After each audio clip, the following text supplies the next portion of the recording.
Olá, boa tarde a todos, sejam bem-vindos aqui na CEPAL, Sociedade Espírita, Paz, Amor e Luz, que sente-se honrada em recebê-los.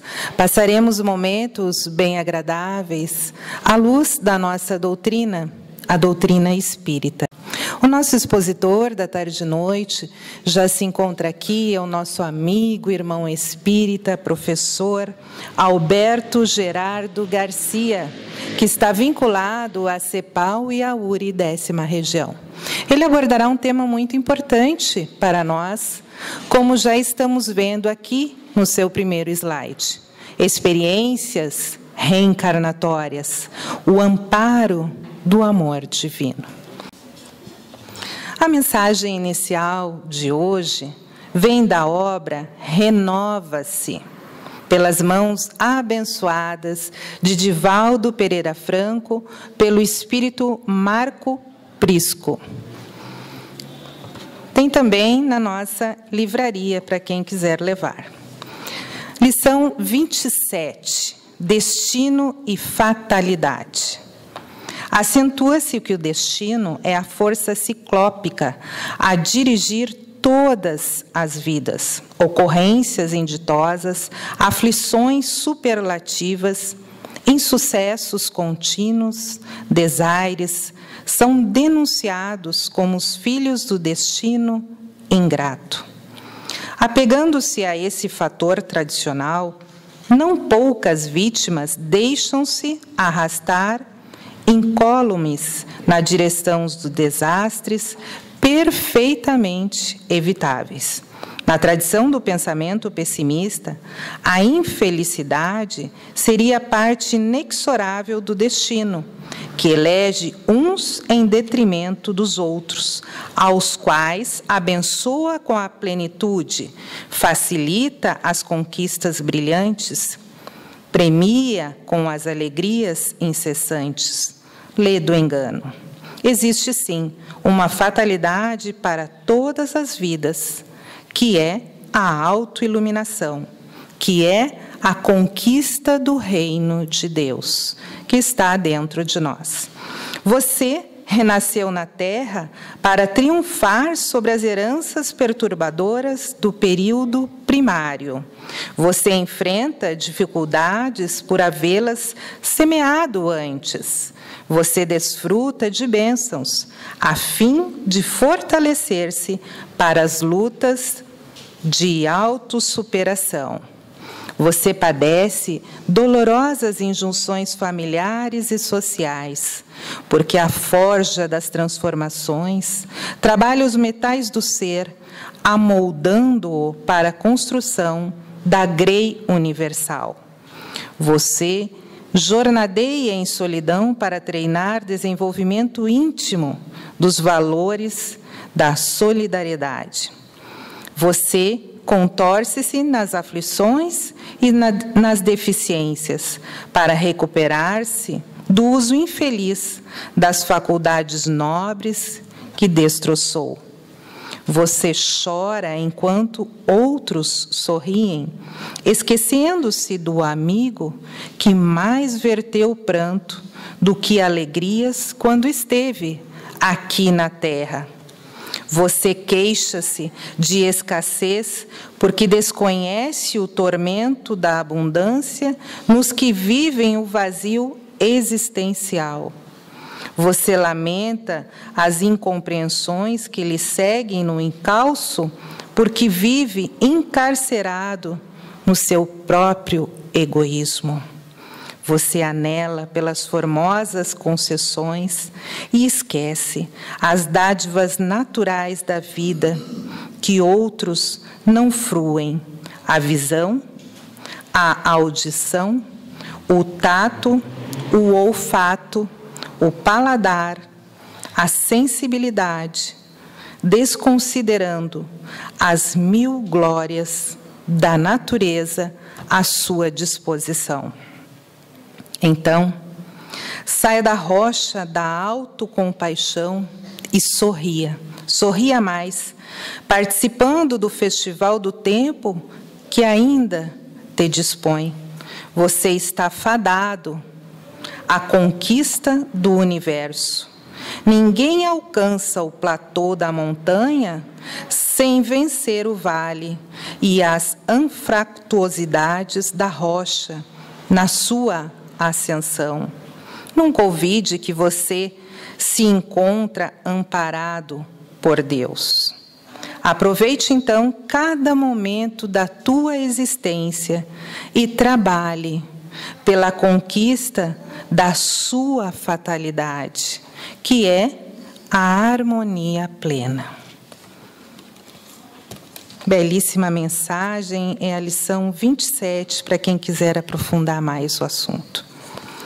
Então, convido a todos para entrarmos em harmonia de pensamentos e nos unirmos em prece. Pai amado, Jesus, nosso Mestre, benfeitores queridos, temos muito a agradecer. A agradecer por estarmos aqui nesse espaço físico, que é a CEPAL, recebendo tantos ensinamentos para mudarmos o nosso coração para melhor. Temos a agradecer a nossa existência, porque a cada dia, Senhor, retiramos as nossas mazelas, retiramos as nossas más inclinações e vamos domando essas más inclinações e moldando o nosso coração para melhor em pensamentos, palavras e ações, onde estivermos. Abençoa, Senhor, cada um de nós, os propósitos benéficos a que viemos, os nossos familiares, os aflitos, os doentes, os encarnados e desencarnados que nos acompanham, que possam receber essa vibração de amor. E desde já, nossas vibrações positivas para que o professor Alberto seja amparado pela espiritualidade maior, Jesus e seus embaixadores espirituais. Que assim seja, Senhor. Então, com muita alegria, vamos receber o expositor Alberto. Seja bem-vindo. Boa noite a todos. É uma alegria estar aqui novamente, trazendo hoje uma mensagem profunda sobre a reencarnação, mas não é exatamente do processo reencarnatório, e sim do processo pré-reencarnatório. O que é que acontece antes da reencarnação? Como que vivem, ou como que nós vivemos todo esse processo? Para poder abordar hoje, eu trouxe o livro de André Luiz, que muitos de vocês já devem ter lido, Missionários da Luz, no capítulo 12, é um capítulo que atende a essa necessidade pré-reencarnatória, que se chama Preparação de Experiências. É o capítulo 12. No capítulo 13, nós vamos ver que aborda mais profundamente o tema reencarnação. Mas o que interessa para nós, por que André Luiz? O que é André Luiz? O que significa esses livros psicografados por Francisco Cândido Xavier através do Espírito André Luiz? Na realidade, traz para nós, de uma maneira inédita, na década de 40,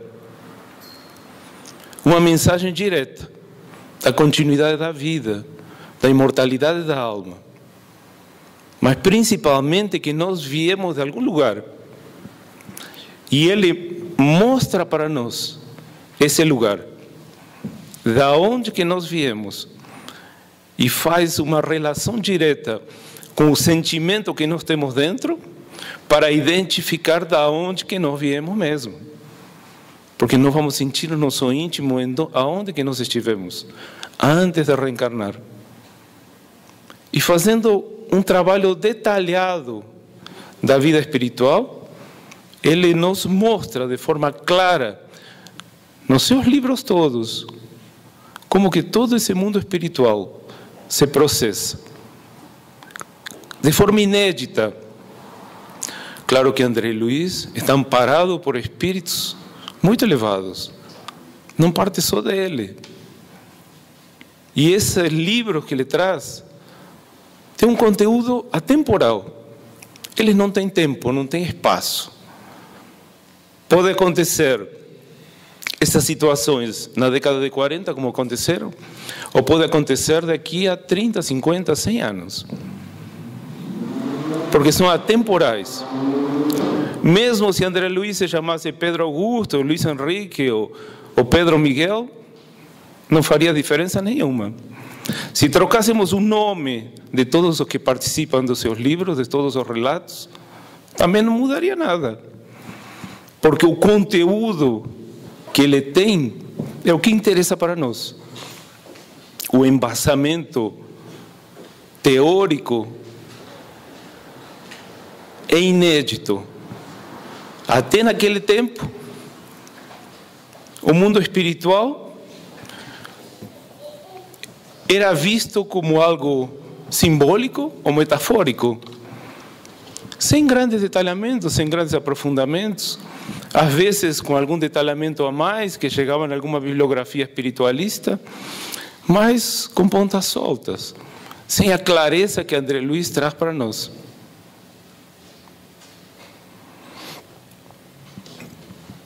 E essa riqueza de descrição que André Luiz faz com que a gente se sinta espírito imortal.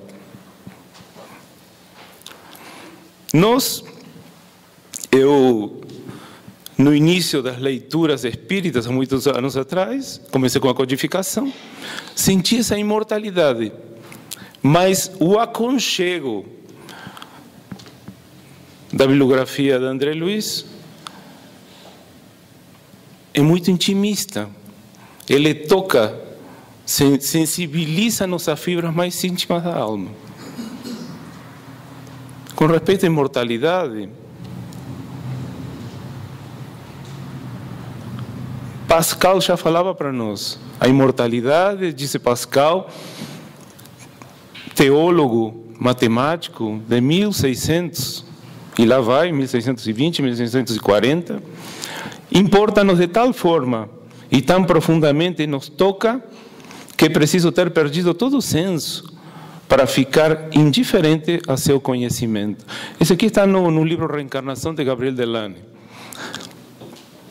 Na introdução, Gabriel Delane já coloca essa frase. Ela é a primeira frase do livro. E diz para nós, tem que ser muito perdido para não enxergar essa imortalidade. E ainda mais com essa bibliografia rica e profunda que André Luiz traz para nós. André Luiz nos coloca frente à espiritualidade maior como se fosse num espelho. A gente se enxerga a si mesmo. Nossa alma fica refletida nas histórias que ele traz de forma profunda e nos força a mudar o modo de pensar e o modo de agir. André Luiz faz dentro de cada um de nós uma reflexão muito profunda, uma reflexão abrangente, tocando as fibras mais íntimas do nosso ser.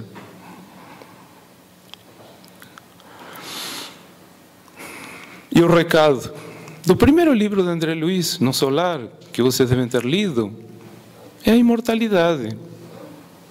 Nós não somos de aqui, nós viemos de algum lugar, talvez não de nosso lar, mas isso faz com que a gente se identifique com o Espírito que está dentro de nós, com essa alma encarnada. Que encarnação significa perder a memória, perdemos a visão, perdemos a audição, a sensibilidade do nosso espírito fica minimizada. E assim, nós estamos aqui, no plano físico, lutando com um corpo muitas vezes bloqueado. É o determinismo do mundo espiritual. Nosso livre-arbítrio se vê tolhido, muitas vezes. Estamos como encarcerados, mas nós estamos perdendo para ganhar. Menos é mais, como falam.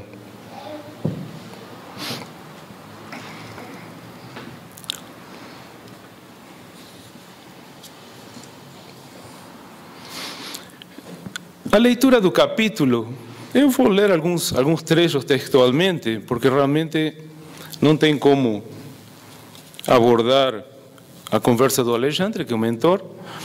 Alexandre é o companheiro, digamos assim, ou André Luiz é o companheiro de Alexandre, já que Alexandre é o mentor. Está ensinando a André Luiz uma série de fatos do mundo espiritual, que eu tenho certeza que por intermédio da mãe dele e dos mentores bem iluminados, que intercederam para que André Luiz pudesse realmente trabalhar no mundo espiritual. Até para garantir a sua permanência no nosso lar, né? Porque todos nós devemos trabalhar no mundo espiritual. Essa ideia metafórica do mundo espiritual é a tal da nuvem com a harpa. Isso ficou há muito tempo perdido no tempo. Quando chega no nosso lar, Alexandre e André Luiz, em outra das caminhadas deles, se encontram com Herculano. Herculano era um mentor, uma pessoa iluminada, que tinha uma expressão hierárquica muito forte. E Herculano vem pedir para Alexandre para que possa interceder num processo reencarnatório de Sigismundo. Sigismundo era um trabalhador da casa, do nosso lar, por 15 anos dedicado aos trabalhos espirituais, tinha seus créditos e seus méritos. Por isso que Herculano vinha interceder para poder facilitar a reencarnação dele. E o capítulo começa dessa maneira, mas não aprofunda nesse capítulo a reencarnação de Sigismundo. Mas, em traços gerais, a ideia da reencarnação de Sigismundo era que o pai dele, Adelino, comprometido com ele, Sigismundo tinha matado numa encarnação anterior Adelino por problemas passionais para ficar com Raquel, que era a atual esposa de Adelino,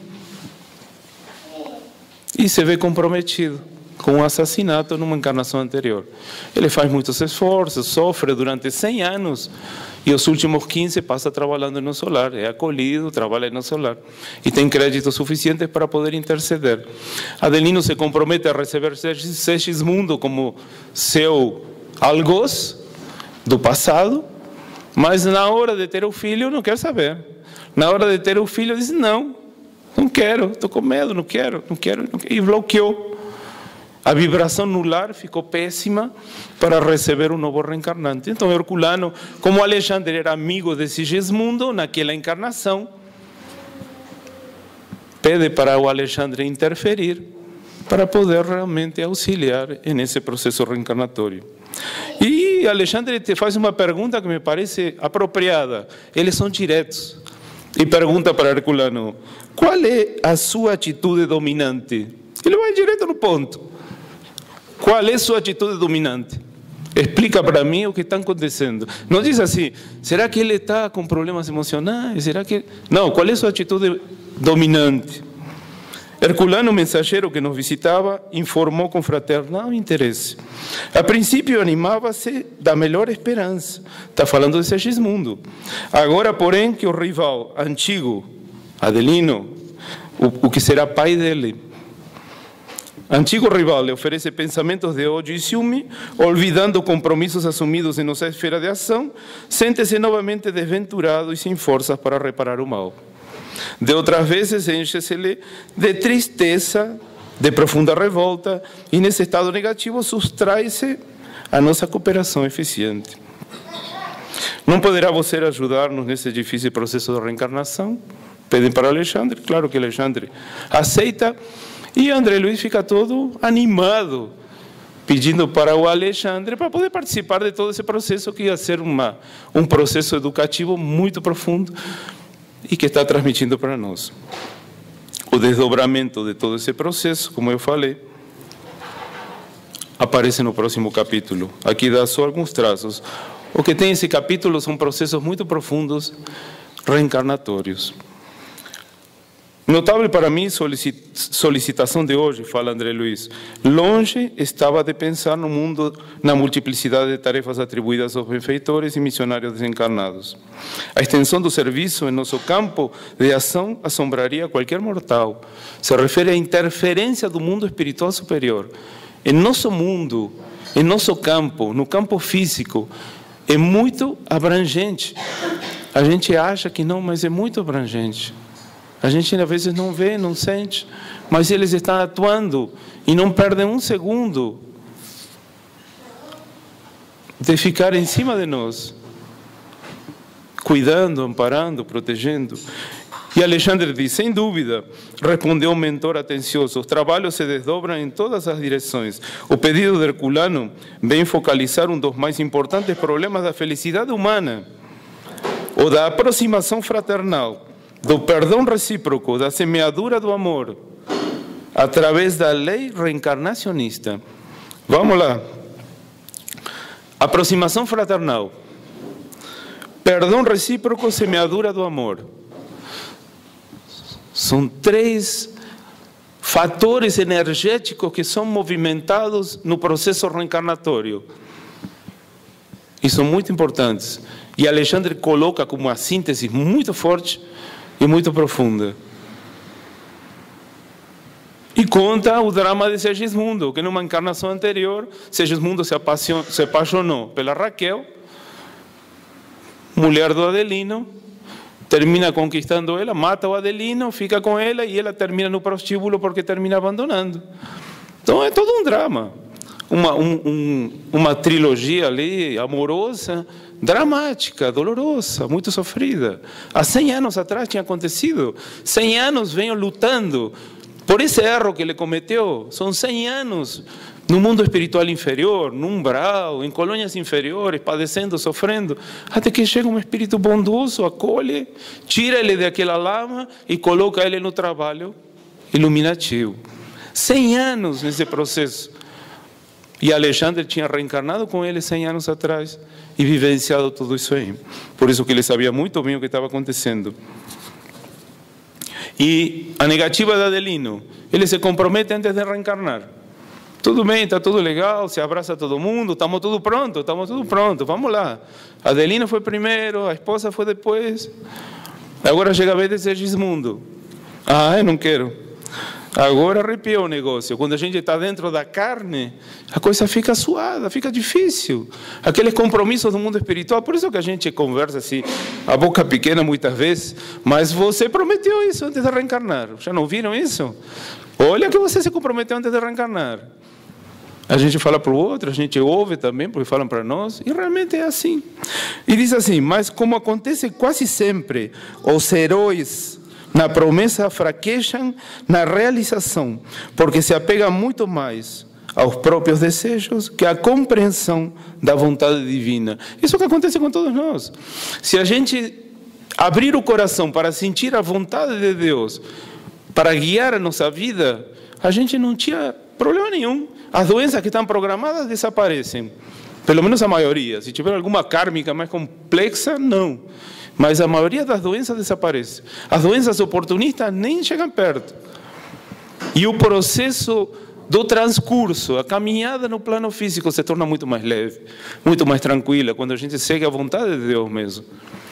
Nós vamos ver que tem criaturas que vão reencarnar com uma doença programada. Mas se ele fizer por merecer e pagar com a moeda certa, qual é a moeda certa? É o amor. Aquela doença não aparece. Aquele acidente, tinha que quebrar a cabeça, só quebrou o dedo. Ou seja, depende de nós. Na nossa encarnação, nós temos dois fatores: determinismo e livre-arbítrio. O determinismo é o que nos bloqueia, é o que nos perturba, é o que nos fecha. O determinismo é aquilo que os mentores dizem, tem que ser assim. Você vai chegar com um problema físico, um problema mental, um problema visual, seja lá o que for. Você vai ficar com limitações mentais. Não vai raciocinar muito legal. Pois se raciocinar legal, você começa a passar todo mundo para trás. Começa a fazer o que fez na última. Então, esse aqui tem que ficar. É o determinismo. E o livre-arbítrio é o quê? É eu fazer a coisa certa dentro das liberdades que esse corpo me oferece. E depende de nós. Depende de nós. De mais ninguém. O determinismo é uma bênção da espiritualidade superior. E a gente, na encarnação, só reclama. Reclama de tudo um pouco, mas vamos em frente. Depois dos bens da vida física, nega-se Adelino a perdoar, recapitulando erradamente as lições do passado. Antes mesmo da reencarnação do antigo transviado, já se manifesta contrário a qualquer auxílio. Sempre o velho círculo vicioso. Quando fora da oportunidade bendita de trabalho terrestre e vendo a extensão das próprias necessidades, desvela-se o companheiro em prometer fidelidade e realização. Mas logo que se apossa do tesouro do corpo físico, volta ao endurecimento espiritual e ao menosprezo das leis de Deus. O que nós estamos falando. Mas Alexandre diz: André Luiz, você vai participar, mas primeiro temos que fazer uma base educativa. Você não pode chegar lá sem saber coisa nenhuma do que está acontecendo. E aí vem toda uma educação no setor da colônia, que são vários edifícios, segundo André Luiz, que se chama planejamento das reencarnações. Então, existe um setor na colônia onde existe um planejamento que é feito para todos aqueles que se dispõem a reencarnar. Porque a reencarnação não é optativa. A reencarnação é obrigatória mesmo. Deus nos obriga a reencarnar. É uma necessidade da nossa evolução. E nesse planejamento, nesse setor do planejamento, diz assim Alexandre, primeira lição: grande percentagem de reencarnações na crosta se processa em moldes padronizados para todos. Segue um padrão. A maior parte da população mundial segue um padrão. No campo de manifestações puramente evolutivas. Mas outra percentagem não obedece ao mesmo programa, elevando-se a alma em cultura e conhecimentos e, consequentemente, em responsabilidade. O processo reencarnacionista individual é mais complexo, fugindo à expressão geral, como é lógico. Em vista disso, as colônias espirituais mais elevadas mantêm serviços especiais para a reencarnação de trabalhadores e missionários. A reencarnação de um trabalhador dedicado tem que ser muito bem analisada, muito bem estudada nos mínimos detalhes, como nós vamos ver em alguns casos que vão aparecer. Tem que ser muito bem programada, que chega até a assustar do cuidado que a espiritualidade superior tem com o nosso futuro corpo, com o local onde vamos ser posicionados. No tempo que vai ser isso, que isso vai acontecer. Tudo está muito bem planejado e estruturado. A gente não cai de paraquedas. A gente não cai de paraquedas, não é assim. Ah, sobrou um corpo ali, ó. Chama o Alberto ali, ó. Alberto está querendo reencarnar ali, chama aí. Chama aí, Alberto, vem aqui, achei um corpo aqui. Está com o pé meio torto, mas não faz mal, você dá um jeito. Não é assim. É um planejamento exaustivo da espiritualidade superior, com conhecimento que a gente não possui, porque são todos especialistas naquele setor do planejamento das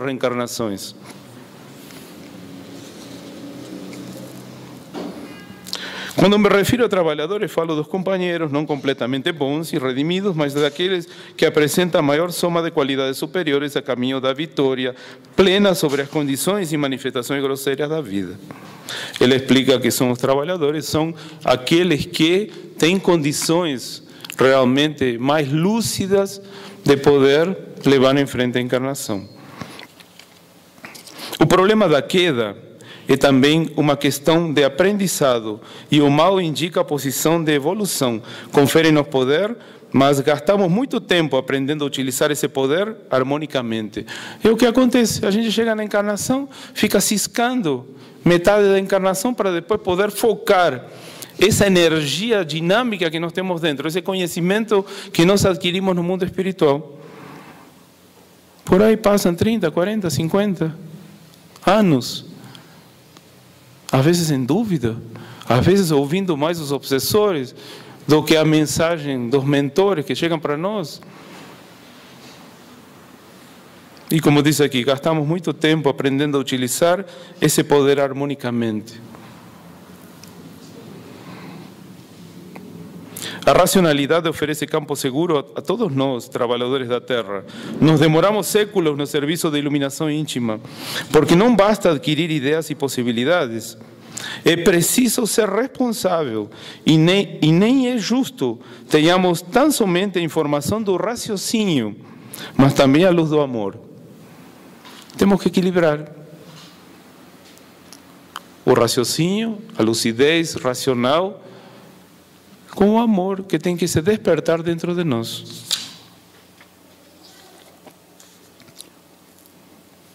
E aí chega no edifício. Aí André Luiz vinha conversando na rua, numa boa, e Alexandre conversando com André Luiz, se surpreendendo com todas essas informações que eu trago resumidamente, porque não tem como ler isso aqui diretamente, todo o capítulo. Mas ele vem se surpreendendo, André Luiz, com toda essa informação, e chegam ao edifício, que são vários edifícios, do planejamento das reencarnações. Quando chega no edifício, vê que tem pessoas, grupos caminhando para um lado, grupos caminhando para o outro, todos compenetrados, pouca conversa, todos bem sérios, compenetrados, e todos com um rolo de pergaminho embaixo do braço. E surpreende André Luiz, né? Vê todo mundo passando com um rolinho de pergaminho embaixo do braço, tal. E vai, que são esses rolinhos de pergaminho? Se o pessoal vai para... Não, eles estão planejando a reencarnação. Esse aqui é o lugar onde é projetado o corpo físico. Cada um vai ter direito a um corpo físico. E eles vão escolher o corpo físico. Eles vão escolher. E esse rolinho que está embaixo do braço é o projeto do corpo. É o projeto do corpo que eles vão receber. Que interessante, né? Muito interessante. Para quem achava que a coisa era assim, meia não. Por isso que eu falei no início, que André Luiz traz informações preciosas. Imaginem o pessoal passando com o rolinho, sim, esse aqui é meu corpo agora, que vou reencarnar, tal.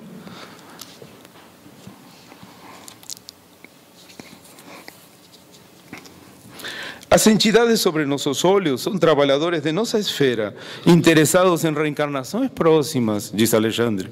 Nem todos estão diretamente ligados a semelhante propósito, porque grande parte está em trabalho de intercessão. Outro ponto importante, trabalho de intercessão. O que é o trabalho de intercessão?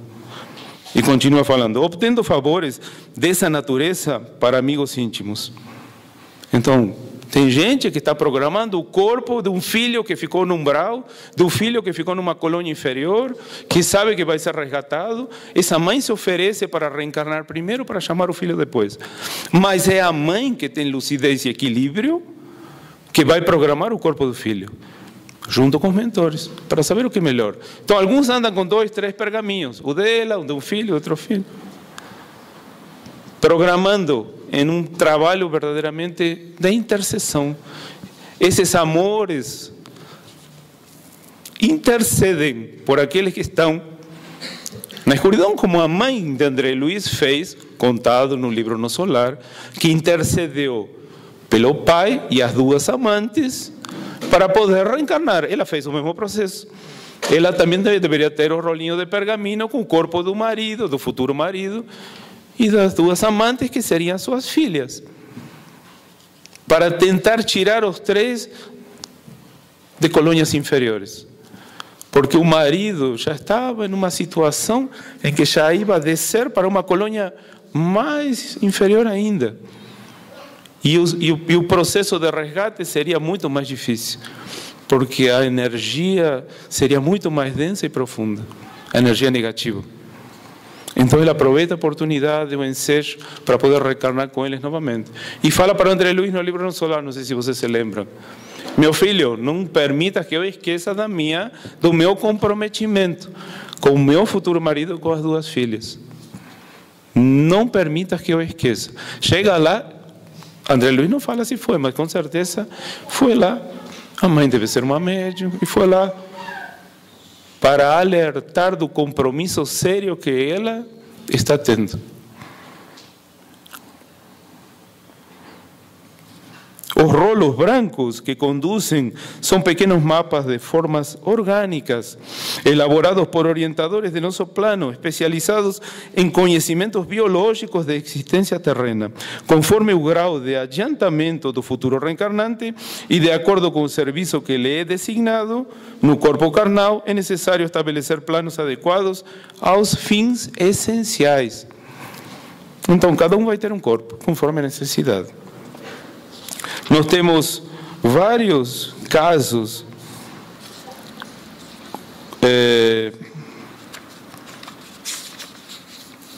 um caso interessante que vai nos mostrar isso aí é o caso da Anacleta. Anacleta era uma mãe em outra encarnação, hoje uma senhora de uma nobreza e uma lucidez muito grande, que está preparando a reencarnação dela e dos filhos. Na encarnação passada, ela se perturbou e ficou comprometida com os 3 filhos, numa encarnação passada. Marido de posses, acredito uns 300 anos atrás, mas de posse o marido, de grandes posses, fez a parte dele. Pessoa boa, ajudava na sociedade, fez a sua parte com os filhos, mas a mãe não. A mãe foi negligente com os filhos. E os filhos se transviaram, perderam a encarnação e caíram automaticamente em colônias muito inferiores. Aí ela vem para esse resgate. O marido vai auxiliar por algum tempo, ele desencarna e o compromisso mesmo de criar os filhos fica com ele. Porque ela é que é responsável. Imagine que voltará à esfera do globo em breves dias, em tarefa de profunda abnegação, por 4 entidades que há mais de 40 anos se debatem em regiões abismais das zonas inferiores. As mães que não completaram a obra de amor que o pai lhes confia, junto dos filhos amados, devem ser bastante fortes para recomeçarem os serviços imperfeitos. Aí vem desenrolando e ele diz que ela tinha uma meiguice desarrazoada. Ou seja, ela passava a mão na cabeça dos filhos, mas não educava. O pai tentava educar, a mãe passava a mão na cabeça. E pergunta assim: quantos anos gastou para obter semelhante concessão? Quantos anos teve que trabalhar na colônia? Perguntei impressionado, André Luiz perguntando. Mais de 30. Imagino-lhe os sacrifícios futuros, exclamei. Sim, esclareceu Manassés. A experiência ser-lhe-á bem dura, porque 2 dos rapazes deverão regressar na condição de paralíticos. Um na qualidade de débil mental. E para auxiliá-la na viuvez precoce, terá tão somente a filha, que por si mesma será também portadora de prementes necessidades de retificação. E a dizer de minha profunda surpresa, diante do mecanismo de introdução ao serviço reencarnacionista, quando outra irmã se acercou de nós, procurando por Manassés. Manassés era aquele que estava a serviço do desenho do corpo. Ele estava encarregado desse setor, desenho do corpo. Ele era especializado em biologia e em desenho do corpo humano. E chega essa candidata. Depois das saudações afetivas, explicou-se ela, gentil, dirigindo-se a meu novo amigo. Desejo uma obsequiosa interferência na retificação do meu plano. Ela também vinha com o rolinho. E abrindo o pequeno mapa, onde se via desenhado com extrema perfeição um organismo de mulher, acentuou 2 pontos. Veja bem o meu projeto para o sistema endócrino. Sei que os amigos me favoreceram, planejando-o com muita harmonia, nas menores disposições. Entretanto, desejaria modificações. Em que sentido, indagou o interpelado surpreso?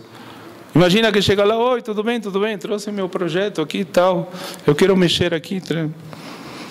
Fui advertida por benfeitores, aqui, no sentido de não me apresentar na crosta dentro de linhas impecáveis para a forma física, e em razão disso, para que eu tenha mais probabilidades de êxito em meu favor na tarefa que me proponho desempenhar, estimaria que a tiroide e a paratiroides não estivessem tão perfeitamente delineadas. Como sabe, Manassés, minha tarefa não será fácil. Devo reaver um patrimônio espiritual de grandes proporções. Preciso fugir de qualquer possibilidade de queda e a perfeita harmonia física me perturbaria as atividades. Veja a lucidez. O novo companheiro endereçou-me expressivo olhar e disse-lhe: tem razão, a sedução carnal é imenso perigo, não só para aqueles que emitem a sua influenciação, como também para quantos a recebem. Prefiro a fealdade corpórea, disse ela. E as surpresas vão acontecendo nesse capítulo, com todas essas manifestações. Mais um fato surpreendente. Aí ele vai chegando em diferentes setores, tem corpos humanos perfeitos, funcionando, são todas esculturas. Tem lugares onde são desenhados todos os corpos, como se fossem desenhistas. Imagino que ele não diz, mas imagino que naquela época já tinha computadores no mundo espiritual. Com certeza são alinhados todos em programas de computador. Naquela época não poderia ter colocado, na década de 40, porque a gente não tinha nem noção do que era. Mais um caso interessante. Aproximando-nos dos pavilhões de desenho, onde numerosos cooperadores traçavam planos para reencarnações incomuns, foi o meu novo companheiro, procurado por uma entidade simpática que lhe pedia informações. Manassés, apresento-a otimista. Tratava-se de um colega que, depois de 15 anos de trabalho nas atividades de auxílio, regressaria à esfera carnal para a liquidação de determinadas contas. O recém-chegado parecia excitante, via-se-lhe o receio, a indecisão. Não se deixe dominar pelas impressões negativas, dirigia-se Manassés a ele, infundindo-lhe bom ânimo. O problema do renascimento não é assim tão intrincado. Naturalmente exige coragem, boas disposições. Entretanto, exclamava o interlocutor, algo triste, temo contrair novos débitos ao invés de pagar os velhos compromissos. É o problema de todo mundo. Quando a gente vai reencarnar, eu acho que o medo nosso é dizer: nossa, será que vai dar certo? Será que não vou me bobear na curva ali e vou começar a fazer tudo errado? Será que realmente eu vou cumprir com o que estou prometendo aqui? Será que minha alma já está firme o suficiente na fé e no compromisso que eu estou assumindo? Será que não vou dar uma escorregada? Será que não vou me perder e me endividar mais ainda? Será que eu vou ou será que melhor eu fico aqui, que pelo menos é melhor? Passa na mão que sai voando, não é assim? Será que eu consigo? E Manassés disse: é tão penoso vencer a experiência carnal em vista do esquecimento que sobrevém à encarnação. Isso falou o candidato. Mas seria muito mais difícil triunfar guardando a lembrança, redarguiu Manassés incontinente. Prosseguindo sorridente, acrescentou: se tivéssemos grandes virtudes e belas realizações, não precisaríamos recapitular as lições já vividas na carne. E se apenas possuímos chagas e desvios para rememorar, abençoemos o olvido que o Senhor nos concede em caráter temporário. Esforçou-se o outro para esboçar um sorriso e objetou: conheço-lhe o otimismo, quisera ser igualmente assim. Voltarei confiante no concurso fraterno de vocês. E modificando o tom de voz, indagou: Pode informar se meu modelo está pronto? Foi procurar o modelo dele para ver se tinha sido apurado, já tinha sido terminado. Creio que poderá procurá-lo amanhã. Tornou Manassés bem disposto. Já fui observar o gráfico inicial e dou-lhe parabéns por haver aceitado a sugestão amorosa dos amigos bem orientados sobre o defeito na perna. Então, os amigos espirituais disseram, não, veja bem, eu aconselho você a chegar com defeito na perna mesmo, porque senão você vai se perder no caminho. A tua vaidade vai fazer com que você não consiga dar conta. Um defeitinho na perna ali, ó, você vai mancar um pouquinho. Mas garante a encarnação. O que você prefere? Mudem os planos aqui. Levou os planos para mudar, amanhã ficam prontos. Interessante. Interessante. Sim, disse o outro, algo confortado, preciso defender-me contra certas tentações de minha natureza inferior e a perna doente me auxiliará, ministrando-me boas preocupações. Ser-me-á um antídoto à vaidade, uma sentinela contra a devastação do amor próprio excessivo. Muito bem, respondeu Manassés francamente otimista.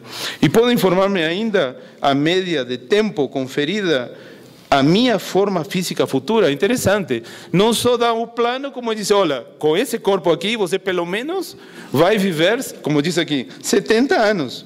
70 anos no mínimo, redarjou meu novo companheiro contente.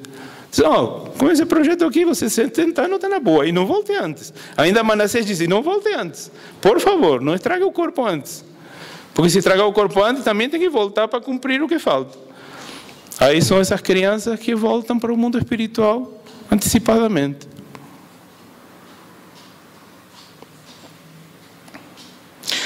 E o que vem agora é surpreendente também. O outro fixou uma expressão de reconhecimento enquanto Manassés continuava.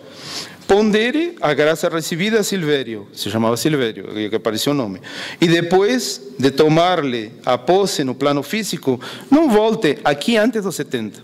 Trate de aproveitar a oportunidade. Todos os seus amigos esperam que você volte mais tarde à nossa colônia, na gloriosa condição de um completista. Então, aqui aparece pela primeira vez a palavra completista. Completista, André disse que o quê? O que é completista? Como assim? Agora tem crachá de completista uns, outros não têm. Como que funciona isso aí? André Luiz fica. Porque André Luiz é extremamente detalhista e questiona tudo. Dentro das possibilidades e do aprendizado que tenha que ser colocado. Porque a obra de André Luiz não tem um parágrafo que não seja aproveitado, que não seja educativo. Não tem curiosidade, não tem coisa para curioso. Tem educação espiritual profunda.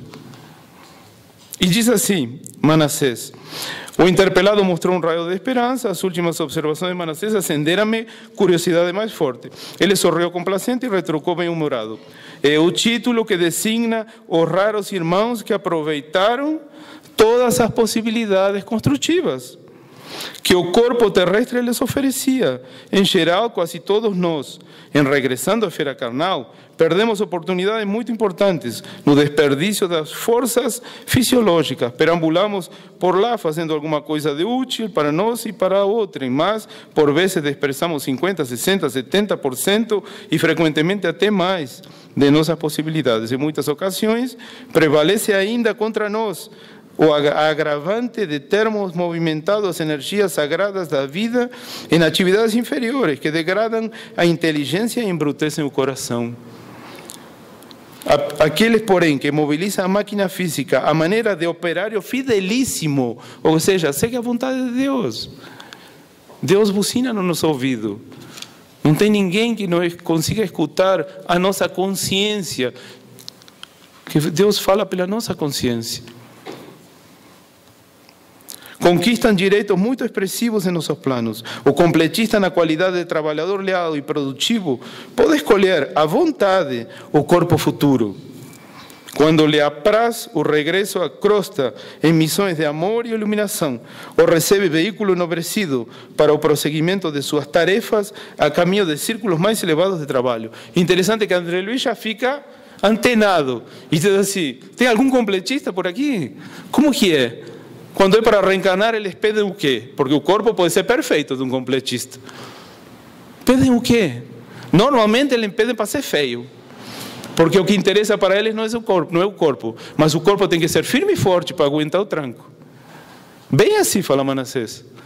Manassés fala bem claro e direto. Normalmente não se comprometem com a beleza, porque sabem que podem se desviar. E para cumprir e continuar sendo completistas, pedem um corpo não tão bonito e às vezes são muito feios. É bem assim, ele diz, às vezes são muito feios. E para finalizar essa leitura, aqui diz aqui no final, o próprio Pedro nos lembrou há muitos séculos que o amor cobre a multidão de pecados. São inúmeros os projetos de corpos futuros em nossos setores de serviço. Depende-se da maioria deles que todos os enfermos na carne são almas em trabalho de ingente conquista de si próprias.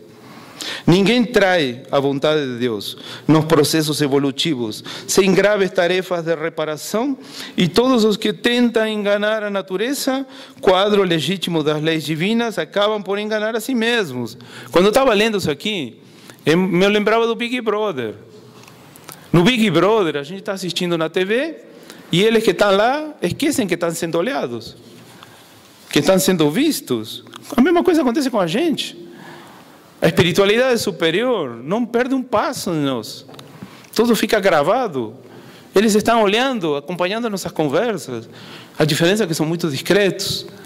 Eles são extremamente discretos, compreensíveis, bondosos, benevolentes. Mas eles nos acompanham para tentar ajudar de todas as maneiras. A vida é uma sinfonia perfeita. Quando procuramos desafiná-la no círculo das notas que devemos emitir para a sua máxima glorificação, somos compelidos a estacionar em pesado serviço de recomposição da harmonia quebrada. E durante alguns dias ali permaneci na instituição benemérita, compreendendo que a existência humana não é um ato acidental, e que no plano da ordem divina a justiça exerce o seu ministério, todos os dias obedecendo ao alto desígnio que manda ministrar os dons da vida a cada um por suas obras. Qual é o resultado dessa leitura de hoje? Qual é o resultado dessa conversa de hoje? O resultado é que a gente não pode, em momento algum, pensar que estamos desamparados. Assim como, imaginem que Deus nos deu um corpo. O corpo é formado com tanto cuidado, pré-formado, nesses projetos do mundo espiritual, com tanto cuidado e tanta dedicação, por mentores elevados, que eles não poderiam nunca dizer, agora que você está no corpo, você vira, agora é com você, nós já fizemos o corpo. Não, o acompanhamento continua. Herculano vai ser o mentor de Segismundo. Na hora que reencarnar, até os 7 anos que ele se fortalecer, daí volta para a colônia e vem outro anjo da guarda para cuidar dele na sequência. Nós não estamos desamparados, nunca. Nós estamos sendo vistos pelos nossos antepassados, pelos vós, pai, mãe, que já partiram, irmãos, que estão no mundo espiritual. Eles não vêem naquela TVzinha que aparece no nosso lar. Quem viu o filme, aparece aquela TV, para poder ver o que acontece na família, a diário, a todo momento. Quando tem alguma coisa que começa a sair dos trilhos, aquele familiar já vai para o mentor na colônia e diz, olha, me dá uma mão, o meu irmão está acontecendo isso, aquilo outro, e ele já sabe, já organizam para auxiliar. E nós nunca estamos sozinhos nem desamparados. Essa é a maior lição que André Luiz traz para nós, da imortalidade da alma, de saber que nós não somos daqui, que estamos de passagem e que o auxílio espiritual está dentro de nós. E com fé, a gente vai em frente. Fé não é acreditar. Fé não é acreditar. Fé é muito mais do que isso. Fé é estar comprometido. Comprometido com o Cristo, com a mensagem dele. Comprometido profundamente. Haroldo Dutra Dias dá um exemplo. do que é estar envolvido, o que é estar comprometido. Quando vai confeccionar um omelete, a galinha está envolvida, o ovo está comprometido. Se colocar bacon, aí o porco também está comprometido. Esse comprometimento profundo é a nossa fé com o Cristo. Isso que nós temos que forjar dentro de nós. E o que André Luiz faz, ele mexe com as fibras mais íntimas do nosso ser, como falei no início, forjando uma fé imorredora, uma fé firme. E assim, eu tenho certeza que na próxima encarnação, nós vamos ter menos medo do que tivemos nessa aqui para reencarnar. Eu tenho certeza absoluta, porque vamos sentir firmeza. As fibras mais íntimas da nossa alma estarão colocadas de maneira e posicionadas em direção ao Criador, em direção ao Cristo, a mensagem dele, e não tem como ser diferente. Nós somos privilegiados. É um privilégio nós estarmos aqui, reunidos, abordando assuntos tão profundos que dizem respeito à nossa alma. São assuntos que nos transformam intimamente. E somos privilegiados porque, lamentavelmente, é uma minoria na humanidade que tem esse privilégio de recebermos essa informação, essa mensagem espírita profunda, abrangente e transformadora, que faz com que a gente se transforme de sofredor para colaborador junto aos mentores espirituais. Quem se posiciona como sofredor não entendeu a doutrina espírita, não entendeu a mensagem de luz que ela traz para nós, não entendeu que as portas do mundo espiritual se abrem para todos nós. Só vai para o umbral quem quer. Quem quer, entra no umbral. E quem quer, fica lá. Porque quem quer, sai do umbral e nem chega perto. Porque a mensagem espírita faz com que tenhamos o comprometimento com o Cristo, a fé profunda, para não chegar nem perto de pensar no umbral. De sermos acolhidos nos braços desses mentores espirituais amorosos que nos cuidam a todo minuto, a todo instante. Muito obrigado a todos pela atenção. Que Deus nos abençoe.